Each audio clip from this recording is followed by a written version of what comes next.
Araling Panlipunan 6, Quarter 4, Week 4 hanggang Week 5. Milk Base. Ang paksa ng ating aralin sa araw na ito ay kahalagahan ng pagtatanggol at pagpapanatili sa karapatang pantao at demokratikong pamamahala. Ito ay mula sa Learner's Pocket Lip. Hello kids! It's me, Teacher Frel. Don't forget to subscribe, like, and share, and hit the notification bell for the latest video. You can also follow my Facebook page, Teacher Frel TV.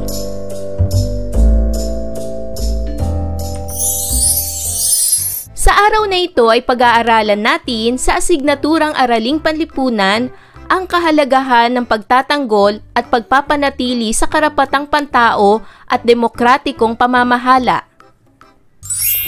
Para sa most essential learning competencies, napahalagahan ang pagtatanggol at pagpapanatili sa karapatang pantao at demokratikong pamamahala.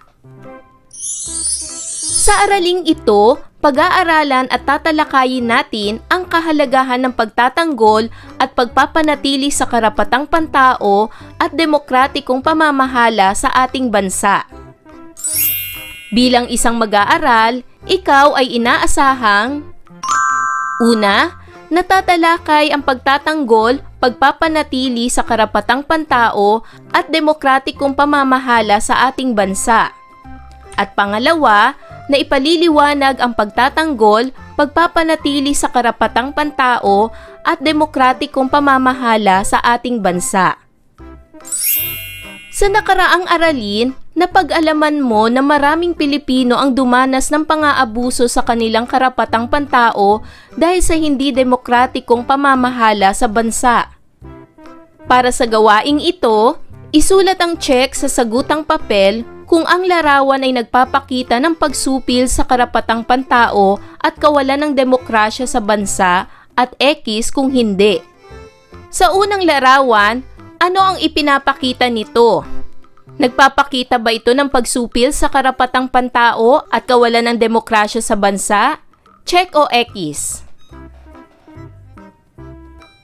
Tama! Ito ay check, sapagkat nagpapakita ito ng pagsupil sa karapatang pantao. Pinapakita nito ang pagkontrol ng Pangulo o pagpapatupad niya ng batas militar sa bansa. Para naman sa pangalawang larawan, nagpapakita ba ito ng pagsupil sa karapatang pantao? Check o X? Tama! Ito ay check, sapagkat ito ay pumipigil sa karapatan sa writ of habeas corpus kung saan ang mamamayan ay sumasailalim sa tamang proseso ng paglilitis. Sinuspindi ang writ of habeas corpus. Sa pangatlong larawan, ito ba'y nagpapakita ng pagsupil sa karapatang pantao at kawalan ng demokrasya? Check o X? Tama! Ito ay check. Ibig sabihin, nagpapakita ito ng pagsupil sa karapatang pantao at kawalan ng demokrasya dahil sa pagkontrol ng pamahalaan sa pahayagan, radyo at telebisyon upang masala ng pamahalaan ang mga balitang lalabas sa madla.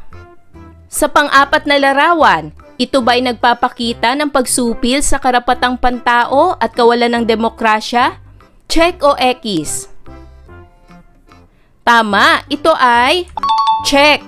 Nagpapakita ito ng pagsupil sa karapatang pantao dahil sa pagpapairal ng curfew hour mula alas 12 ng hating gabi hanggang alas 4 ng umaga.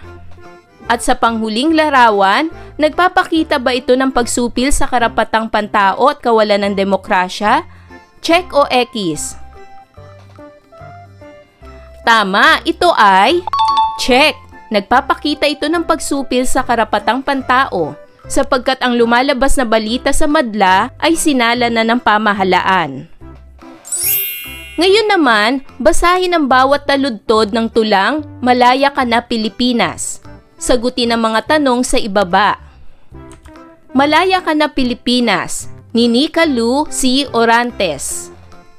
Kalaya ay nakamtan ng ating bayan, nang tayo'y nagkaisa at nagtulungan. Iisa ang hangarin sa pakikipaglaban, kaya tayo'y nagtagumpay sa laban. Lahat ng bagay ay may katapusan, kaya pananakop nila'y nalampasan. Sa tulong na rin ng ating kababayan, kaya dapat sila'y ating pasalamatan. Sina Luna, Gregorio at Bonifacio, pati silang Rizal at Aquino, nagbuwis ng buhay para sa bayan. Silang lahat ay di dapat kalimutan dahil buhay nila'y ipinunla sa bayan. Kaya't kalayaan, ingatan at mahalin, upang ang bayang iniibig di na uli maangkin, at di mawalan ng saysay ang ipinaglaban sa atin. At sa pagkakaisa, laging isisigaw ang salitang, "Malaya ka na, Pilipinas." Naunawaan niyo ba ang mensahe ng tula? Ngayon naman ay sagutan ang mga tanong. Para sa unang katanungan, ano ang pamagat ng tula? Tama! Ang pamagat ng tula ay "Malaya ka na, Pilipinas." Pangalawang katanungan, bakit kailangang mahalin at ingatan ang kalayaan? Tama! Upang ang bayang iniibig ay di na uli maangkin at di mawala ng saysay ang ipinaglaban sa atin. Pangatlong katanungan, paano nakamtan ng Pilipinas ang kalayaan? Tama! Ayon sa tula, ang kalayaan ay nakamtan ng ating bayan nang tayo'y nagkaisa at nagtulungan. Iisa ang hangarin sa pakikipaglaban, kaya tayo'y nagtagumpay sa laban. Basahin ang teksto sa ibaba. Alamin ang pagpapahalaga sa pagtatanggol at pagpapanatili sa karapatang pantao at demokratikong pamamahala ng bansa. Pagtatanggol at pagpapanatili sa karapatang pantao at demokratikong pamamahala at pagtatanggol sa kalayaan. Simula sa panahon ng pananakop ng mga Espanyol, Amerikano at mga Hapones ay nagsikap at naghirap ang mga Pilipino upang maipagtanggol at makitang ganap na malaya ang ating bansa. Noong 12 ng Hunyo, 1898, idineklara ni General Emilio Aguinaldo ang kalayaan ng bansa matapos ang 333 taon na pananakop ng mga Espanyol sa Pilipinas. Ang inakalang kalayaan ng mga Pilipino ay hindi naging ganap sapagkat ang Pilipinas ay muling napasailalim sa kapangyarihan ng isa pang imperialistang bansa, ang Estados Unidos. Noong ika-4 ng Pebrero, 1899, sumiklab ang digmaang Pilipino-Amerikano. Ang iba pang labanan sa pagitan ng digmaang Pilipino-Amerikano ay ang labanan sa Pasong Tirad at ang Balangiga.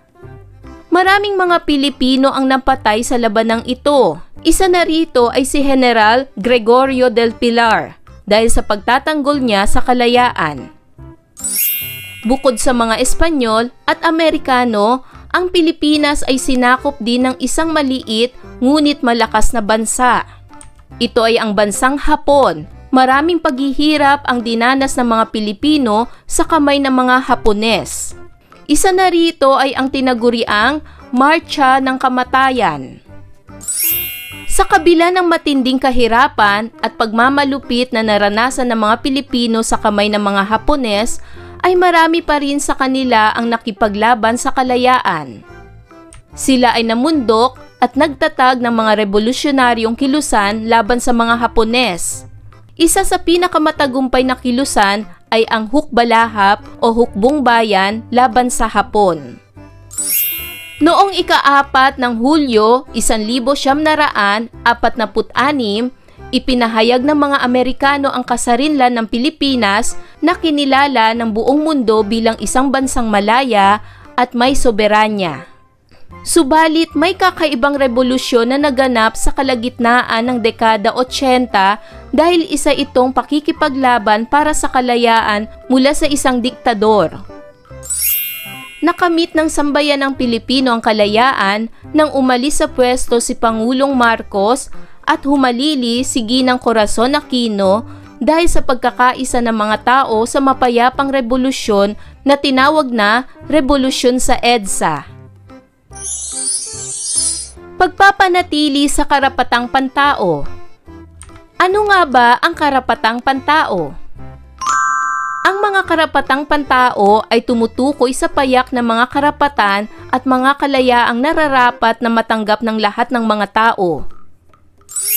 Kabilang sa mga halimbawa ng mga karapatan at mga kalayaan, ang mga karapatang sibil at pampulitika, tulad ng karapatang mamuhay, pagkakapantay-pantay sa harap ng batas, at mga panlipunan, pangkalinangan, at pangkabuhayang karapatan, kasama ang mga karapatang makilahok sa kalinangan, karapatan sa pagkain, karapatang makapaghanap buhay, karapatan sa edukasyon, at kalayaan sa pagsasalita. May 3 tungkulin ang pamahalaan sa karapatang pantao.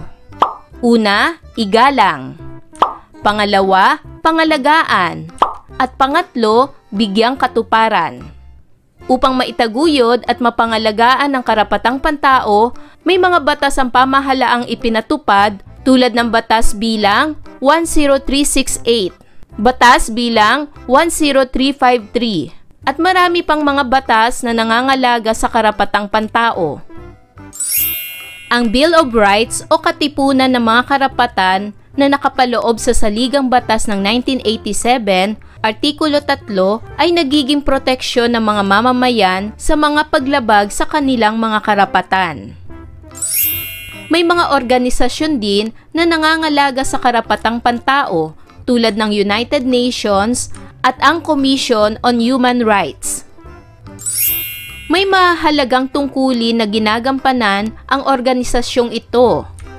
Tungkulin nilang mangalap, magsiyasat at magbigay kabatiran ng mga impormasyon ukol sa karapatang pantao at paglabag rito. Tungkulin din nila ang pagpapanatiling demokratiko ang sistemang politikal upang matiyak ang pagkakaroon ng pagkakataong matamasa ng mamamayan ang kanilang mga karapatan. Pagpapanatili sa demokratikong pamamahala. Ang demokrasya, mula sa Espanyol na demokrasya, ay isang sistema ng pamahalaan ng mamamayan ang humahawak ng kapangyarihan sa pamamagitan ng mga kinatawan na pinili nila sa malayang halalan. Bukod sa malayang halalan, humihingi din ang isang demokratikong lipunan ng pantay na mga karapatan at pribilehiyo ng mga tao. Ang Pilipinas bilang isang republika ay nagtataguyod ng demokrasya.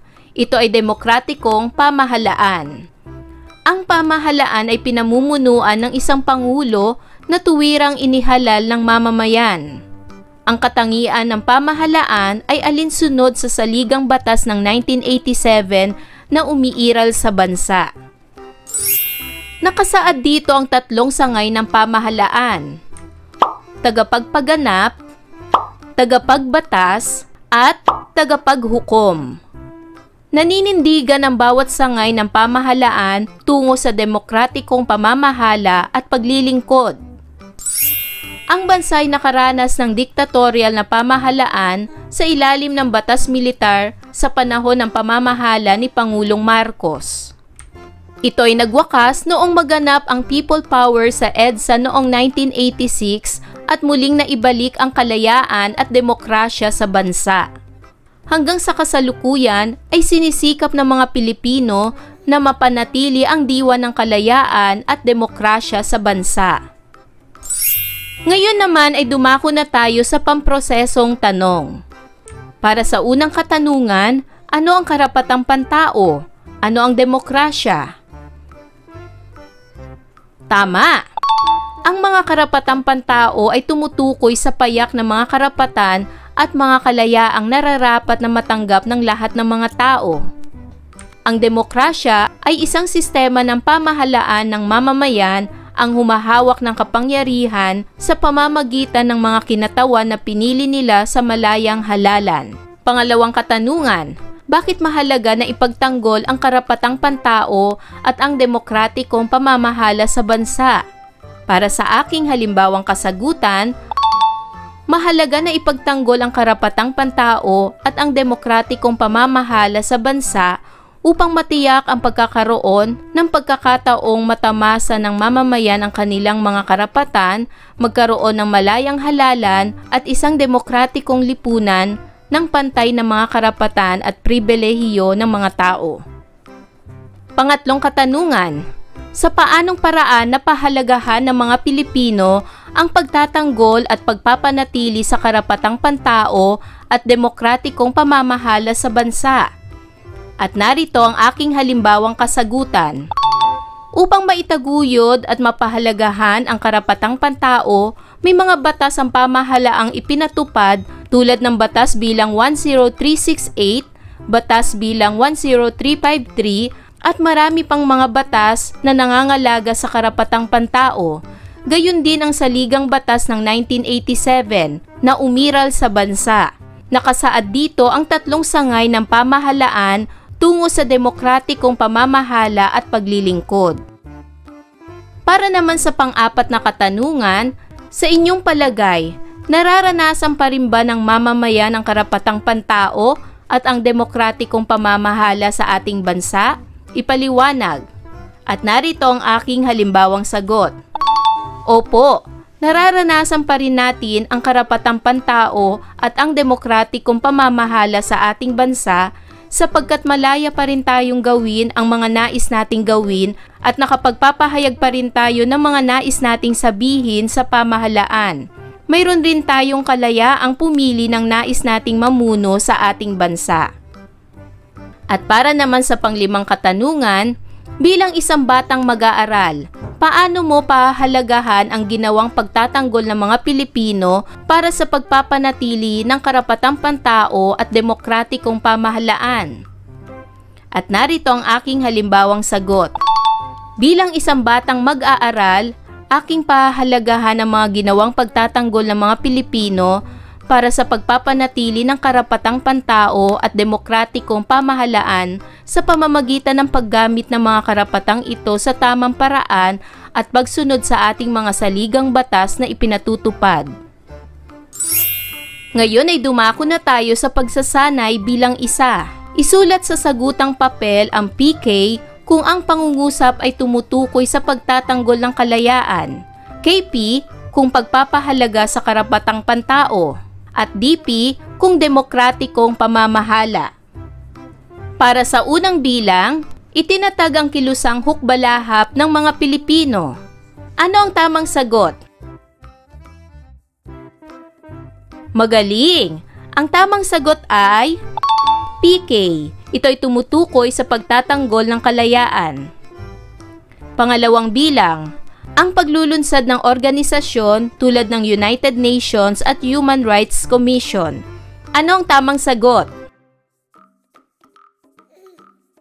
Magaling! Ang tamang sagot ay KP. Ito ay tumutukoy sa pagpapahalaga sa karapatang pantao. Pangatlo, ang pagpapatupad ng mga batas tulad ng Bill of Rights o katipunan ng mga karapatan. Ano ang tamang sagot? Magaling! Ang tamang sagot ay KP. Ito ay tumutukoy sa pagpapahalaga sa karapatang pantao.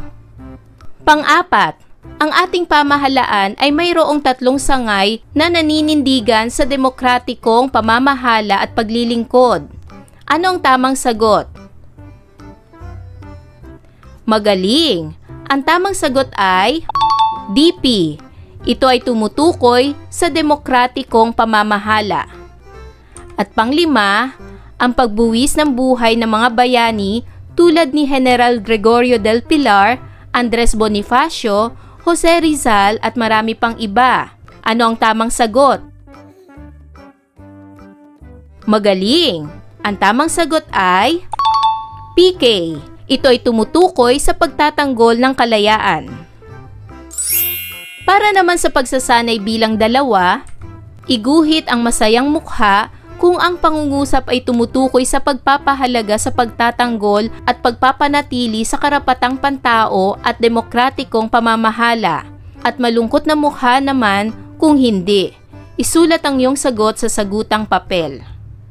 Unang bilang, naranasan ng mga Pilipino ang diktatoryang pamamahala sa bansa sa ilalim ng batas militar. Ito ba ay masayang mukha o malungkot na mukha? Tama, ito ay malungkot na mukha. Pangalawa, nag-alsa ang mga Pilipino laban sa mga dayuhang mananakop sa bansa. Ito ba ay masayang mukha o malungkot na mukha? Tama, ito ay masayang mukha dahil tumutukoy ito sa pagtatanggol sa karapatang pantao. Pangatlo, pinaparusahan ng sino mang lalabag sa karapatang pantao. Ito ba ay masayang mukha o malungkot na mukha? Tama, ito ay masayang mukha dahil tumutukoy ito sa pagpapahalaga sa pagtatanggol at pagpapanatili sa karapatang pantao at demokratikong pamamahala. Pang-apat, ang ating mga pinuno ay direktang inihalal ng mamamayan. Ito ba ay masayang mukha o malungkot na mukha? Tama, ito ay masayang mukha dahil tumutukoy rin ito sa pagpapahalaga sa pagtatanggol at pagpapanatili sa karapatang pantao at demokratikong pamamahala. At panglima, ipinagbawal sa mga tao na magsalita at magpahayag ng kanilang saloobin. Ito ba ay masayang mukha o malungkot na mukha? Tama, ito ay malungkot na mukha. Para naman sa pagsasanay bilang 3, basahin at unawain ang mga pangungusap. Piliin at isulat ang titik ng tamang sagot sa inyong sagutang papel. Unang bilang, ang ating mga bayani ay nagbuwis ng buhay para sa kalayaan ng bansa. A. Pagtatanggol sa kalayaan. B. Pagpapanatili ng karapatang pantao. C. Demokratikong pamamahala. Ano ang tamang sagot? Magaling! Ang tamang sagot ay letter A. Ito ay pagtatanggol sa kalayaan. Pangalawa, maraming mamamayan ang pumunta sa EDSA. Mayaman at mahirap ay nagkaisa para sa isang layunin. A. Pagpapanatili ng karapatang pantao. B. Pagtatanggol sa kalayaan. C. Demokratikong pamamahala. Ano ang tamang sagot? Magaling! Ang tamang sagot ay letter C.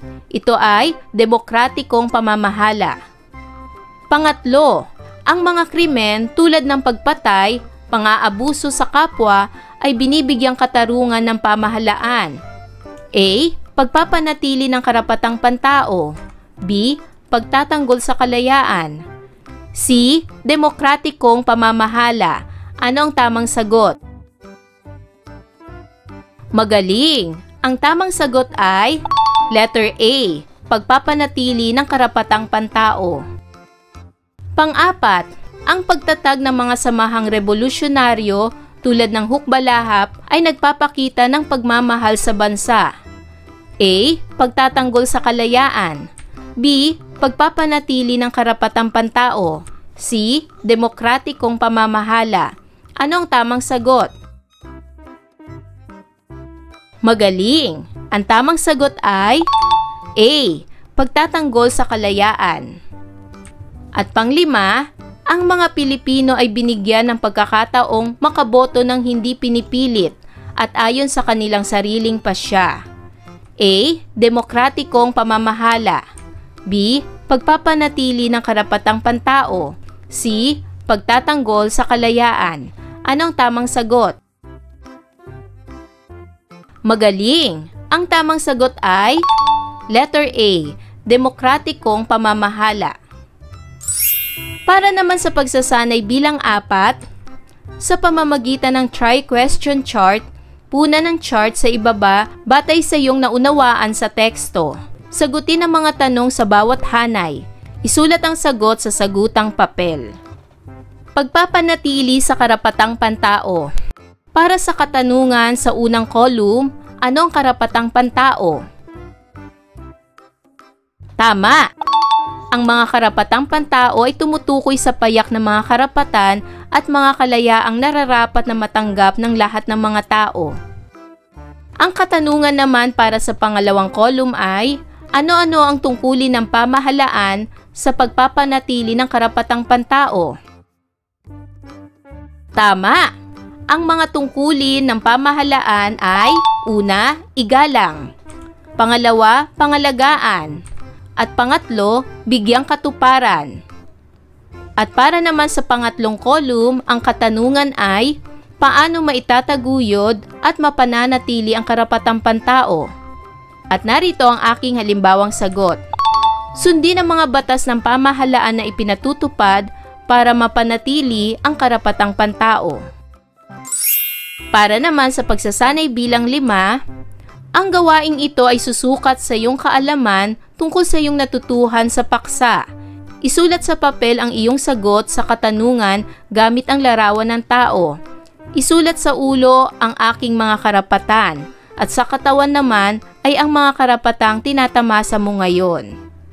Bilang isang mag-aaral, ano-ano ang mga karapatang pantao ang tinatamasa mo ngayon? Narito mga karapatang pantao na aking tinatamasa ngayon. Karapatang panlipunan, karapatang sibil, karapatang politikal, karapatang pangkabuhayan, at karapatang pangkalinangan. Ito ang mga karapatang pantao na tinatamasa natin ngayon. Para naman sa pagsasanay bilang 6, pumili ng isang gawain na angkop sa iyong interes at kakayahan. Isagawa ang kahalagahan ng pagtatanggol sa kalayaan. Gawin ito sa iyong sagutang papel. Pumili lamang sa mga ito. Para sa letter A, paggawa ng slogan. Sa letter B, pagsulat ng slogan. At sa letter C, paggawa ng poster. Pumili kayo ng isa sa mga ito. At narito naman ang rubric sa paggawa ng slogan. Narito naman ang rubric sa malayang pagsulat ng tula. At narito naman ang rubric sa paggawa ng poster.